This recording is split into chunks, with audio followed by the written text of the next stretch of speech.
नमस्कार, good morning. कैसे हैं आप सब लोग?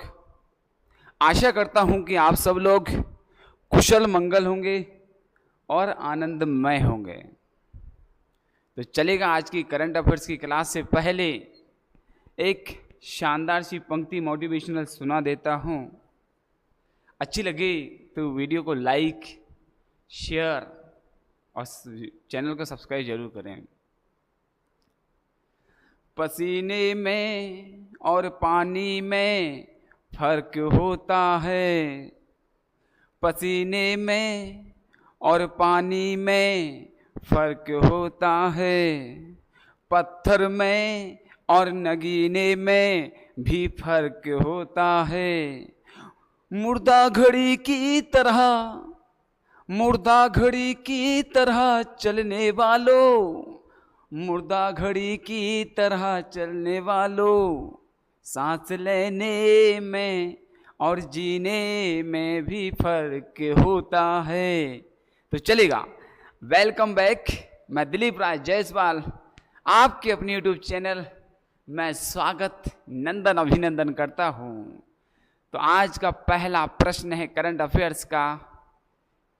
राष्ट्रीय पिछड़ा वर्ग आयोग एनसीबीसी को किस वर्ष संवैधानिक दर्जा प्राप्त हुआ था? राष्ट्रीय पिछड़ा वर्ग आयोग एनसीबीसी को किस वर्ष संवैधानिक दर्जा प्राप्त हुआ था? फटाफट बताएंगे मुझे किस वर्ष दर्जा प्राप्त हुआ था। ऑप्शन आपके सामने हैं और जल्द से जल्द बताएंगे फटाफट। चलेगा, ओके। यहाँ पर बात करते हैं। पहला प्रश्न क्या है, जल्द से जल्द बताएंगे फटाफट। कंटिन्यू चलते हैं हम। चलेगा, बहुत बढ़िया। ये रहा कौन सा। चलेगा, पहला प्रश्न आपके सामने, आप बता सकते हैं। तब तक मैं इसको सेट कर लूँ प्रॉपर, बस बाकी का फिर मैं आपको ले चलूँगा। चलेगा,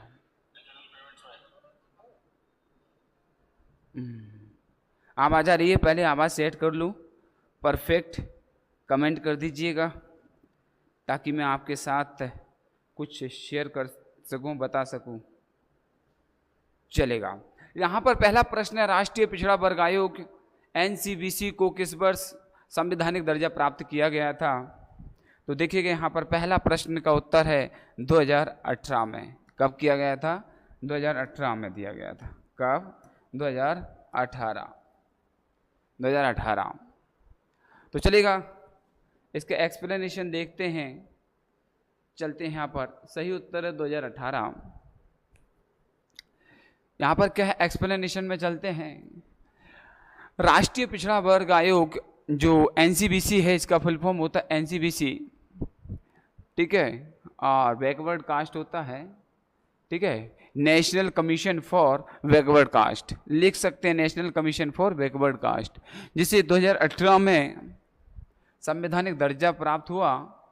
हाल ही में खुलासा किया कि वेस्ट बंगाल, राजस्थान, पंजाब, बिहार जैसे ओबीसी में आरक्षण मापदंडों का उल्लंघन कर रहे हैं। ये वेस्ट बंगाल हो गया अपना, राजस्थान, पंजाब, बिहार। तो एनसीबीसी एक संवैधानिक निकाय है, सिस्टम है, सामाजिक न्याय और अधिकारिता मंत्रालय के तत्वाधान में आता है। तो सिर्फ इतना ध्यान रखना है, कब 2018 में इसको संवैधानिक दर्जा प्राप्त हुआ राष्ट्रीय पिछड़ा वर्ग आयोग को, नेशनल कमीशन फॉर किसके लिए? बैकवर्ड कास्ट के लिए। चलेगा, इतना ही। आगे चलते हैं, अगला प्रश्न आपके सामने ये रहा, सेकंड प्रश्न। किस देश ने आवाज के आदेश से सामान पहुंचाने की क्षमता वाला कचाका नामक रोबोट पेश किया है?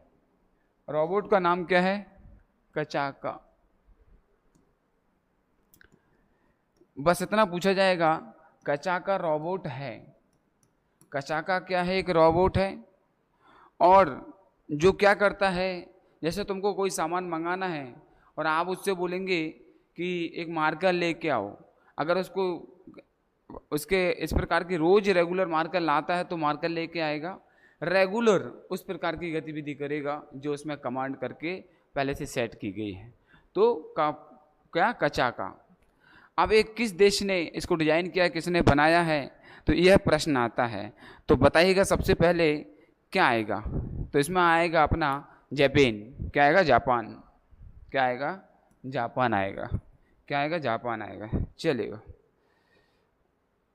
जापान ने इस तरह का रोबोट तैयार किया है। जापान। टोक्यो स्थित स्टार्टअप फ्रीफर्ड रोबोटिक्स ने घरेलू उपयोग के लिए कचा का नामक रोबोट पेश किया है, जिसमें वॉइस कमांड के जरिए सामान डिलीवर करने की क्षमता है। आप आवाज़ से कोई भी सामान मंगाएंगे, जैसे अपन गूगल पर जाते हैं और गूगल में एक सिंबल होता है आवाज़ का, अपन वॉइस के माध्यम से कुछ भी सर्च कर सकते हैं। व्हाट्सएप में अपन वॉइस से मैसेज भेजते हैं, लिखते हैं तो अपने आप टाइप हो जाता है। इसी तरह से एक कमांड ले लेता है, ठीक है। और रोबोट की एआई तकनीक इसे कैमरे की छवियों का विश्लेषण करने में सक्षम बनाती है, जिससे बाधाओं का पता लगा सकता है और उनसे बच सकता है। कचाका की अधिकतम भार वहन करने की क्षमता 20 किलोग्राम तक यह ले जा सकता है, और जिसमें संलग्न टेबल भी शामिल है, और इसमें टेबल भी रहती है, उस पर सामान रख करके ले जाता है।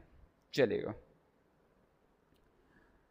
अगला आपके सामने है, किस देश ने स्टूडेंट डायरेक्ट स्ट्रीम प्रोग्राम के लिए, ठीक है, टोफिल टेस्ट को एक वैध विकल्प के रूप में शामिल करने की मंजूरी दी है। तो ऐसा कौन सा कंट्री है जिसने क्या किया है, स्टूडेंट डायरेक्ट स्ट्रीम प्रोग्राम के टेस्ट को एक वैध विकल्प के रूप में मंजूरी दी है? तो कौन है?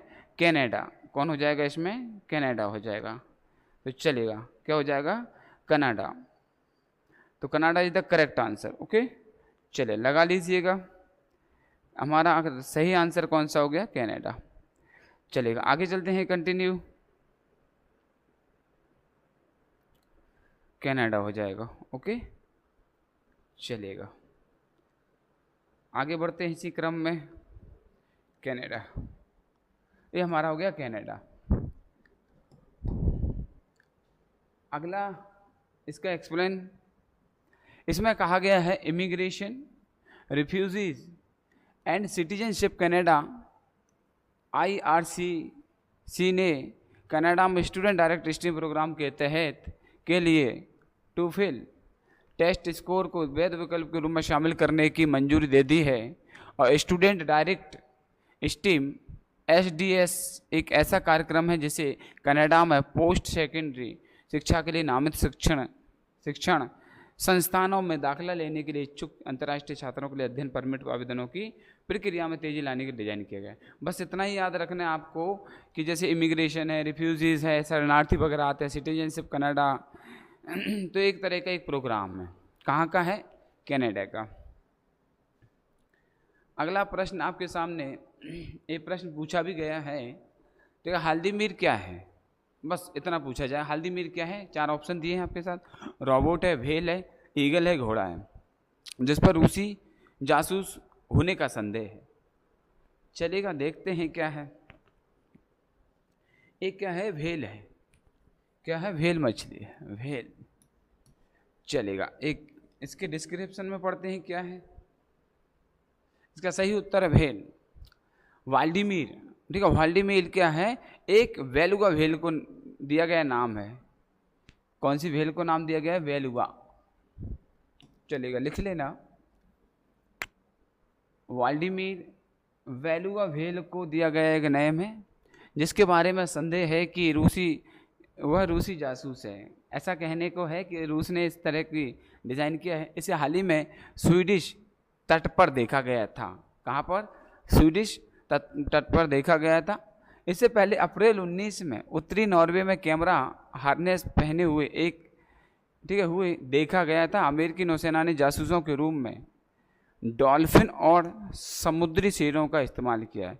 क्या करते हैं कुछ लोग, आर्टिफिशियल डॉल्फिन बना देते हैं इसको जासूसी करने के लिए। तो इस तरह की चीज़ें संदेहास्पद हो सकती हैं, लेकिन फिलहाल में वो व्हेल है। डॉल्फिन और समुद्री शेरों का इस्तेमाल किया जाता है। नेक्स्ट आता है अगला, कौन सा एशियाई देश केंद्रीकृत प्रयोगशाला नेटवर्क CLN में शामिल हुआ है? CLN में शामिल हुआ है, तो आप बताएंगे कौन सी कंट्री शामिल हुई है? तो फटाफट बताइएगा कौन सी कंट्री शामिल हुई है। कौन सा देश एशियाई देश के केंद्रीकृत प्रयोगशाला नेटवर्क में, ठीक है, सेंट्रल लेबोरेटरी और नेटवर्क में शामिल हुआ है? कौन हुआ? भारत। ठीक है, क्या हो गया? CLN। ठीक है, CLN, सेंट्रल लेबोरेटरी नेटवर्क। चलेगा, तो आगे चलते हैं, कंटिन्यू लिख दूं क्या? सेंट्रल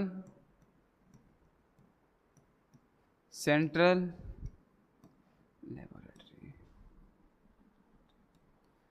ठीक है, और क्या हो जाएगा? नेटवर्क। ठीक है, नेटवर्क, ये इसका फुल फॉर्म हो जाएगा। भारत शामिल हुआ है। कौन शामिल हुआ है? भारत शामिल हुआ है। पढ़ लेते हैं इसके बारे में डिटेल क्या है। भारत हाल ही में महामारियों के दौरान टीकों का परीक्षण करने के लिए केंद्रीकृत प्रयोगशाला नेटवर्क CLN में शामिल हुआ है। इस नेटवर्क में वर्तमान में 13 देशों में कितने? 13 कंट्री में 15 भागीदार सुविधाएं हैं। और CLN महामारी तैयारी नवाचारों के लिए गठबंधन है, एक तरह का CEPI का एक हिस्सा है, एक पार्ट है। और नेटवर्क सबसे बड़ा वैश्विक समूह है जिसके पास परीक्षण करने के लिए मानकीकृत तरीके और सामग्री भी हैं। महामारी और महामारियों के लिए टीकों का परीक्षण करने वाला एक सेंट्रल प्रयोगशाला नेटवर्क है जिसमें 13 सदस्य हैं। इसमें भारत शामिल हो चुका है। CLN, central laboratory network. अब आता है फुकोट करनाली जल विद्युत परियोजना के विकास के लिए किस देश ने भारत के साथ समझौता ज्ञापन किया? करनाली जल विद्युत परियोजना के विकास के लिए किस देश ने भारत के साथ समझौता ज्ञापन पर हस्ताक्षर किए? बांग्लादेश, श्रीलंका, नेपाल, म्यांमार। 4 ऑप्शन आपके सामने हैं, बताइएगा। पहला ऑप्शन क्या है? बांग्लादेश, दूसरा श्रीलंका, अगला नेपाल और अगला एक और ऑप्शन कौन सा है? म्यांमार। तो 4 ऑप्शन है। तो फुक्कोट करनाली जल विद्युत परियोजना के विकास के लिए किस देश के साथ भारत ने समझौता किया है? नेपाल के साथ समझौता किया है। किसके साथ समझौता किया है? नेपाल के साथ समझौता किया है। चलेगा, लेट्स गो, फिर समझते हैं क्या अपना डिटेल समझते हैं, एक्सप्लेनेशन समझते हैं, डिटेल क्या कह रहा है। चलेगा, भारत सरकार के उपक्रम NHPC, भारत सरकार के उपक्रम NHPC लिमिटेड और नेपाल की विद्युत उत्पादन कंपनी लिमिटेड, विद्युत उत्पादन कंपनी लिमिटेड VUCL ने नेपाल में फुकोट करनाली जल विद्युत परियोजना के विकास के लिए, इसका नाम याद रखना, फुकोट करनाली विद्युत परियोजना के लिए विकास के लिए नई दिल्ली में एक समझौता ज्ञापन पर हस्ताक्षर किए। दोनों कंट्रियों ने जल विद्युत परियोजना करनाली नदी से, अब कहाँ से जाएगी ये? करनाली नदी से प्रवाहित होकर बिजली पैदा करेगी और उत्पादित बिजली को नेपाल की एकीकृत बिजली प्रणाली में डाला जाएगा। तो इस तरह से दोनों की संयुक्त परियोजना है। क्या नाम है इसका? फुकोट करनाली जल विद्युत परियोजना। करनाली नदी पर है और दिल्ली में समझौता हुआ है नेपाल और भारत के बीच। फुकोट करनाली जल विद्युत परियोजना। अगला है कच्चे तेल की उत्खनन और प्रसंस्करण के दौरान अपशिष्ट जल का नाम क्या है? कहने वाले अपशिष्ट जल का नाम क्या है? अपशिष्ट होता है जो वेस्टेज वाटर होता है, ठीक है, जो यूजेबल नहीं होता है, खराब हो जाता है ना, ठीक है, पेयजल नहीं होता, पेय योग्य नहीं होता है, अपशिष्ट हो जाता है, तो उसको निर्माण जल कहा जाता है। क्या? निर्माण जल कहा जाता है। ठीक है, निर्माण जल के नाम से जाना जाता है। और यहाँ पर एक नाम दिया जाएगा आपको, गठन जल। निर्माण जल का एक नाम होता है गठन जल। क्या नाम होता है? गठन जल।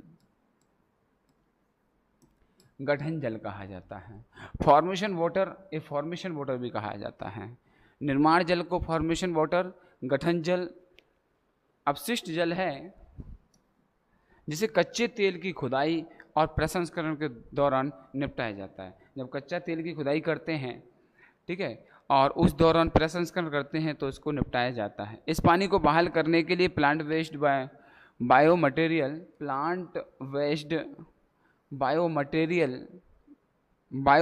ठीक है, सरफेक्टेंट और एनपीके उर्वरक के साथ मिश्रण पाया जाता है।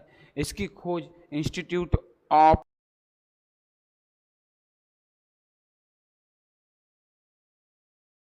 IASHT के वैज्ञानिकों ने इसको किसके यह खनन में प्रयोग किया जाता है। चलेगा, अगला प्रश्न आपके सामने, किस देश ने ऑब्स्टेट्रिक फिस्टुला स्ट्रेटेजिक प्लान का अनावरण किया है? तो अनावरण किया है किस देश ने ऑब्स्टेट्रिक फिस्टुला और, ठीक है, किसका अनावरण किया है? किस देश ने ऑब्स्टेट्रिक फिस्टुला, किस देश ने ऑब्स्टेट्रिक किया है? तो यह जाम्बिया। किसने किया है? जाम्बिया ने। किसने किया है? जाम्बिया ने किया है। चलेगा, जाम्बिया ने किया, इंपॉर्टेंट है। प्रसूति संबंधी फिस्टुला, ये इंपॉर्टेंट है, जो डिलीवरी होती है ना माताओं बहनों की, प्रसूति संबंधी फिस्टुला एक स्वास्थ्य स्थिति है। प्रसूति संबंधी फिस्टुला एक स्वास्थ्य संबंधी स्थिति है जिसमें बच्चे के जन्म के दौरान बच्चे के जन्म मार्ग, मूत्र या पाचन तंत्र के बीच एक छिद्र बन जाता है।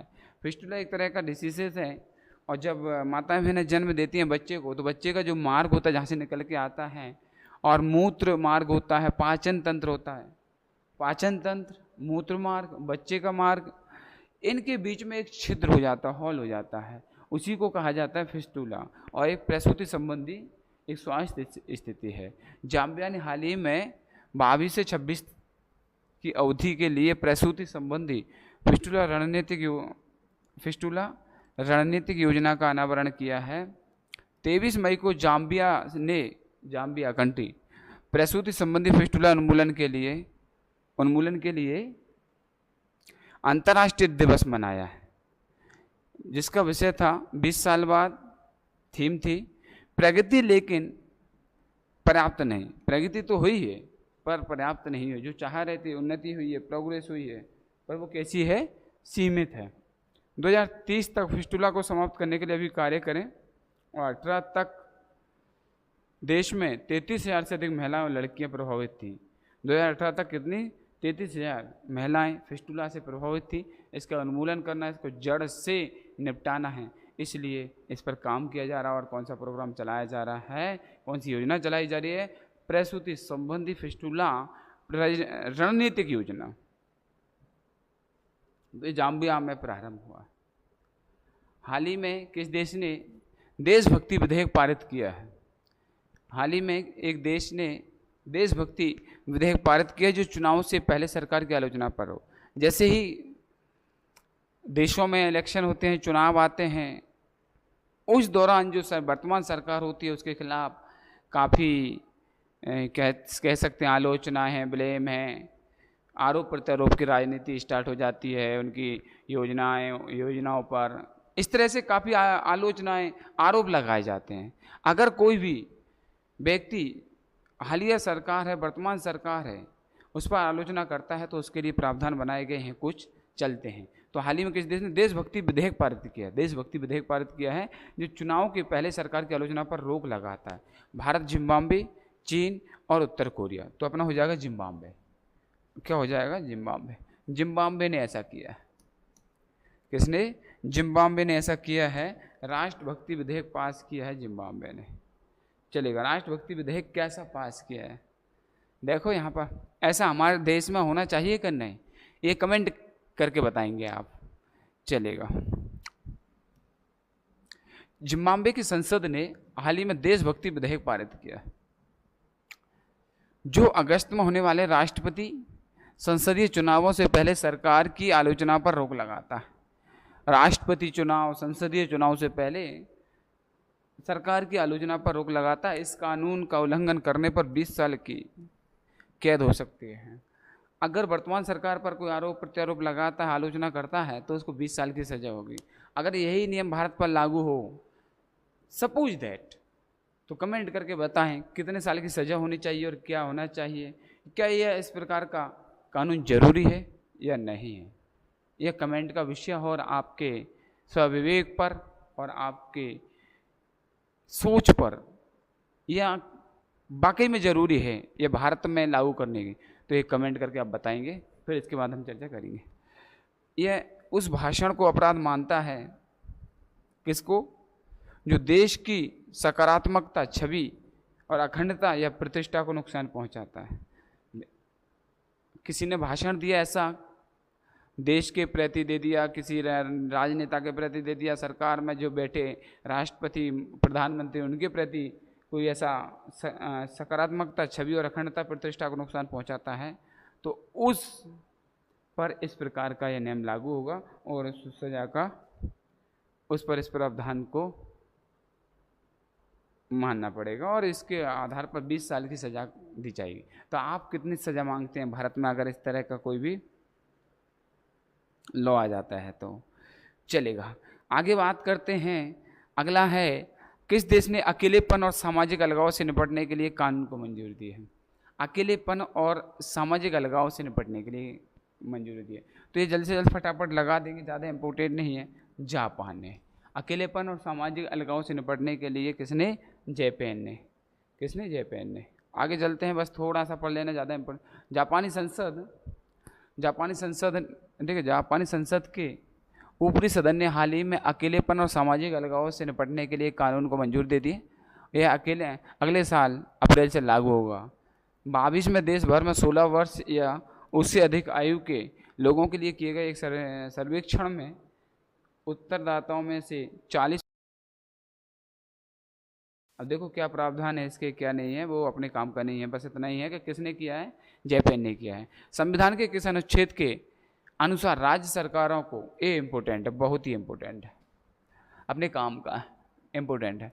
संविधान के किस अनुच्छेद के अनुसार राज्य सरकारों को प्रत्येक वर्ष अपना बजट विधानमंडल के समक्ष प्रस्तुत करने का अधिकार है?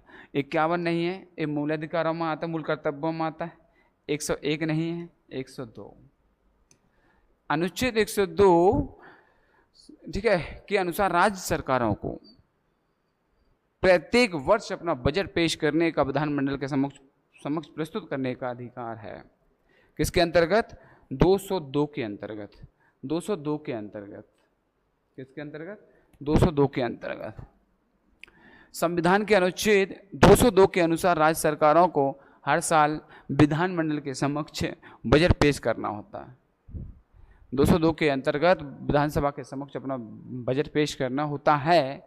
Think tank PRS legislative research की एक नई रिपोर्ट से पता चला है कि 2022 में औसतन 20 राज्यों ने 8 दिनों तक बजट पर चर्चा की।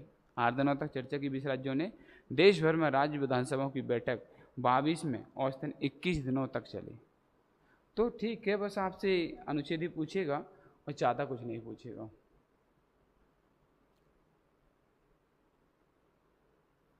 किस देश ने ऑब्स्ट्रेटिक फिस्टुला स्ट्रेटेजिक प्लान का अनावरण किया है? भाई रिपीट हो गया है, एक क्वेश्चन रिपीट हो गया, कोई बात नहीं है, आगे चलते हैं, कंटिन्यू, ये हमने पढ़ चुके हैं। ठीक है, अगला क्वेश्चन है 13वां प्रश्न आपके सामने। भारत में UGC अधिनियम कब पारित हुआ? पूछा गया है, काफ़ी इंपॉर्टेंट है। भारत में UGC अधिनियम कब पारित किया गया? भारत में UGC अधिनियम कब पारित किया गया?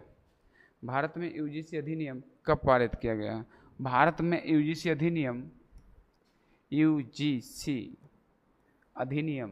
कब पारित किया गया?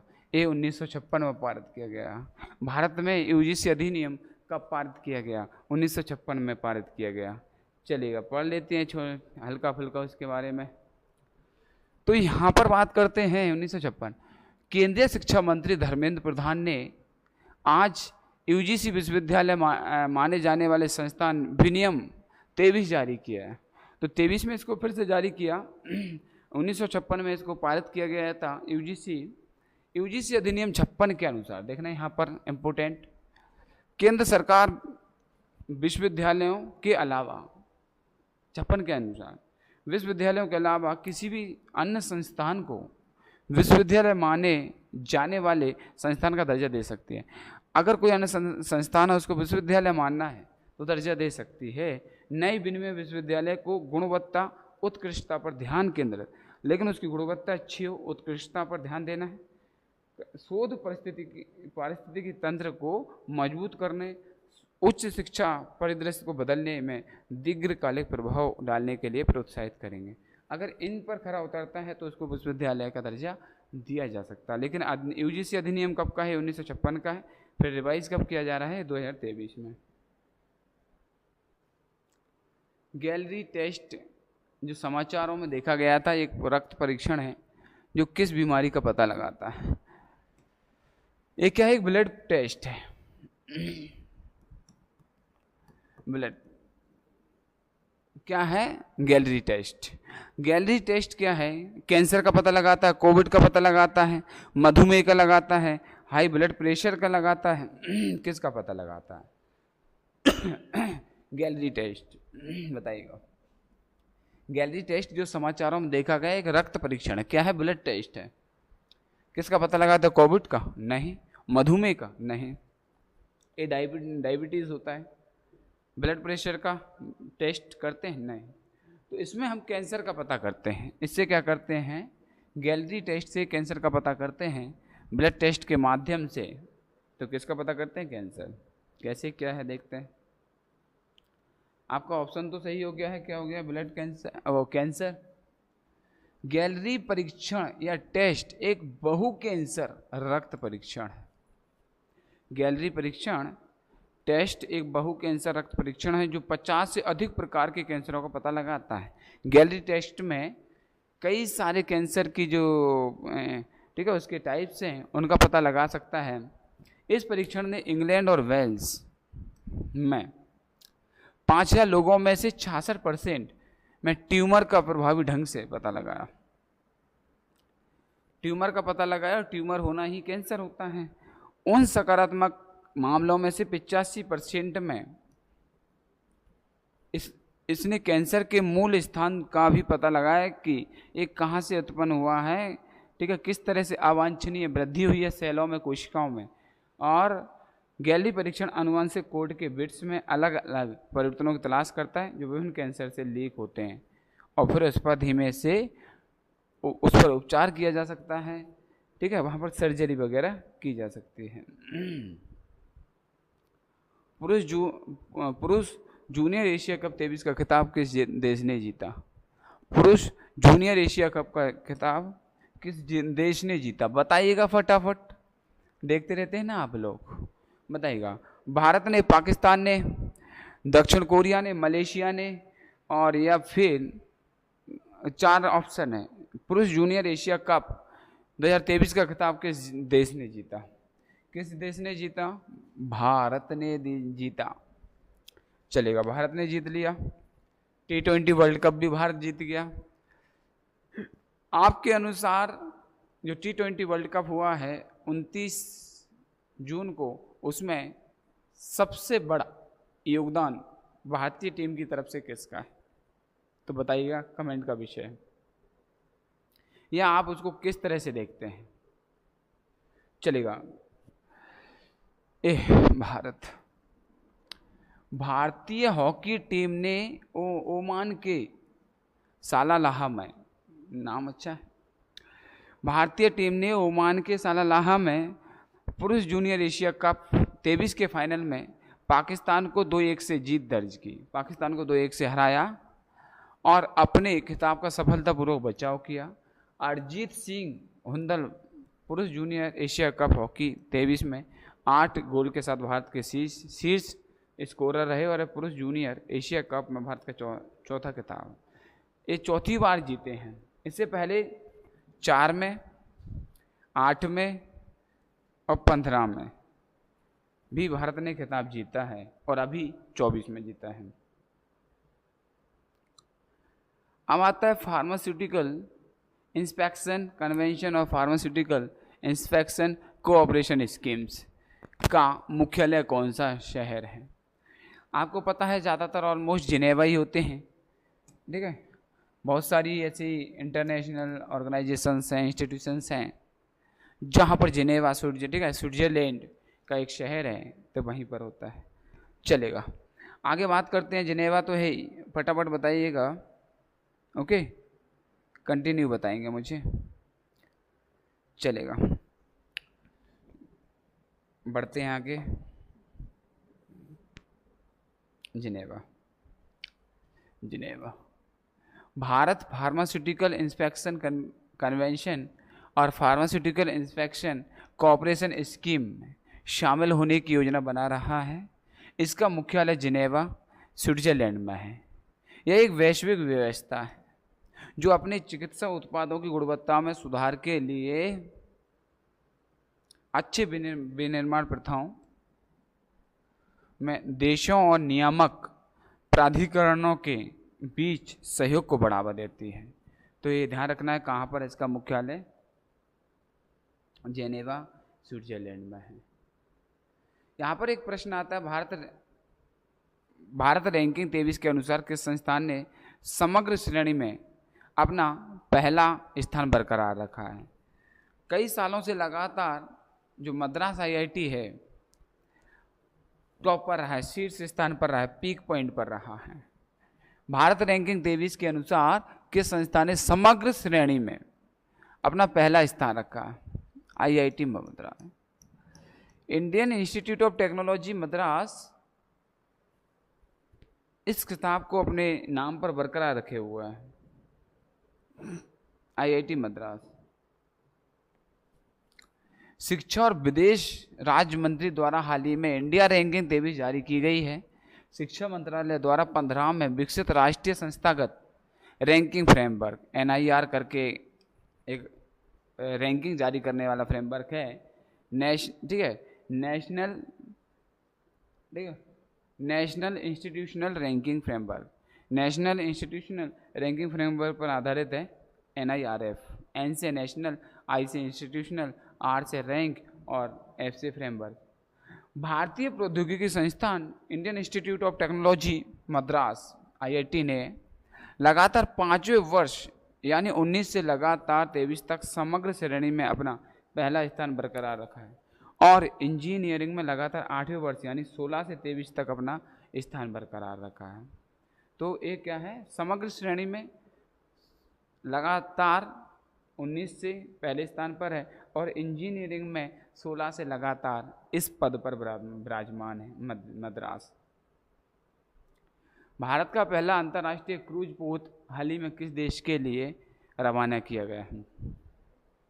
ये अच्छा प्रश्न है। भारत का पहला अंतर्राष्ट्रीय क्रूज पोत किस देश के लिए रवाना किया है? Nepal, Sri Lanka, Japan, Indonesia. बताइएगा किस देश के लिए रवाना किया गया? फटाफट बताएंगे, ज़्यादा समय नहीं लेना है। भारत का पहला अंतर्राष्ट्रीय क्रूज पोत हाल ही में किस देश के लिए रवाना किया गया है? श्रीलंका के लिए। क्रूज पोत श्रीलंका के लिए रवाना किया गया है, श्रीलंका के लिए रवाना किया गया है, श्रीलंका के लिए रवाना किया गया है। चलेगा, भारत के पहले अंतर्राष्ट्रीय क्रूज पोत को हाल ही में चेन्नई से श्रीलंका, कहाँ तक?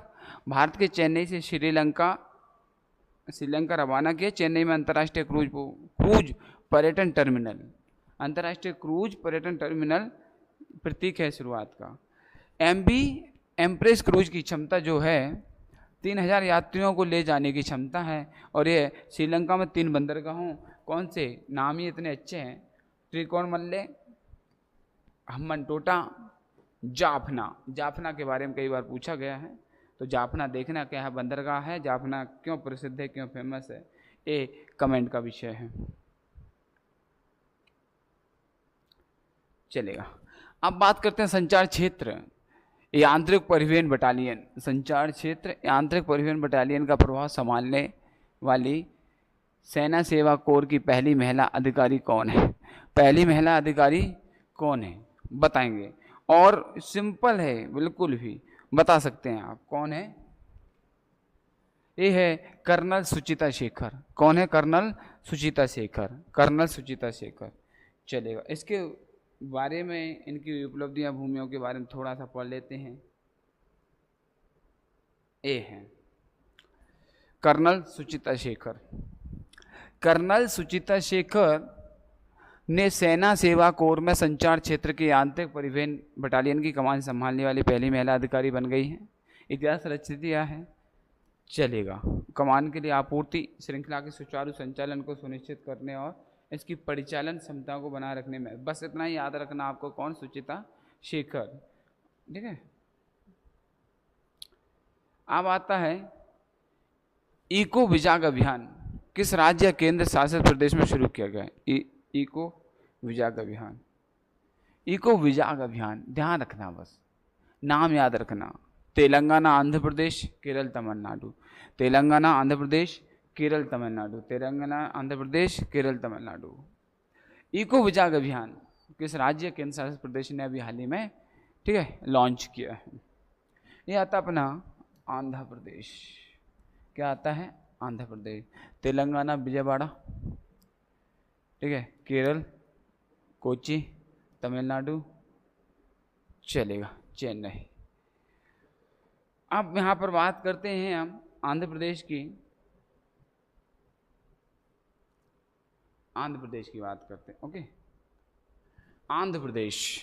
आंध्र प्रदेश में ग्रेटर विशाखापट्टनम नगर निगम, ग्रेटर विशाखापट्टनम नगर निगम, ग्रेटर विशाखापट्टनम, ठीक है, जो नगर निगम है, द्वारा वायु और प्लास्टिक प्रदूषण से निपटने के लिए, वायु और प्लास्टिक प्रदूषण से निपटने में सार्वजनिक भागीदारी को बढ़ावा देने के लिए इको विजाग, इको विजाग अभियान क्या करेगा? वायु और प्लास्टिक प्रदूषण से निपटने का सार्वजनिक भागीदारी को बढ़ाना है। 5 घटकों पर ध्यान केंद्रित करेगा। पर्यावरण की सफाई करेगा, हरियाली पर ध्यान देगा, पर्यावरण की सफाई, हरियाली पर, जल संरक्षण करेगा, प्लास्टिक पर प्रतिबंध लगाएगा, जल संरक्षण करेगा, प्लास्टिक पर पर्यावरण प्रतिबंध लगाएगा, प्रदूषण में कमी लाएगा। ठीक है, इन कुछ 5 बिंदु हैं, इन पर ये ध्यान देगा। पहला पर्यावरण की सफाई करेगा, दूसरा हरियाली पर ध्यान देगा, जल संरक्षण करेगा, चौथा अपना प्लास्टिक प्रतिबंध करेगा, प्रदूषण में कमी लाएगा। और प्रदूषण में कमी लाएगा, इसी के साथ अगला वीडियो किस पर लेकर आए बताइएगा थोड़ा सा, तो उस पर कमेंट करके बताएंगे तो कुछ चीज़ें मैं जल्द से जल्द लेकर आऊँगा। हो सकता है अगला वीडियो मैं लेकर आने वाला हूँ, ये तो करंट अफेयर्स का तो इसी टाइम पर रहेगा, दूसरे टाइम पर लाऊंगा कि देश के सभी राज्यों और केंद्र शासित प्रदेशों के मुख्यमंत्री, गवर्नर पहले कौन था और अभी कौन है, इस पर एक पूरा का पूरा एक वीडियो लेकर आने वाला हूँ। फिर बाद में और कुछ ऐसा लाएंगे, कैपिटल भी ला सकता हूँ मैं, ठीक है, कैपिटल भी एक बार कर लेंगे अपन, तो इस पर करेंगे। तो साथियों आज के वीडियो में इतना ही काफ़ी है और आपसे अलविदा चाहता हूँ। और जो प्रारंभ में आपको मैंने पंक्ति सुनाई थी वो कैसी लगी कमेंट करके ज़रूर बताएं कि एक पंक्तियाँ ज़रूरी हैं। मैंने कहा था कि पसीने में और पानी में फ़र्क होता है, पत्थर और नगीने में फ़र्क होता है, पसीने में और पानी में फ़र्क होता है, पत्थर और नगीने में फ़र्क होता है, फ़र्क होता है, मुर्दा घड़ी की तरह चलने वालों, सांस लेने में और ज़िंदगी जीने में फ़र्क होता है। इसी के साथ जय हिंद, जय भारत, अलविदा चाहता हूँ। Thank you so much watching for video. धन्यवाद।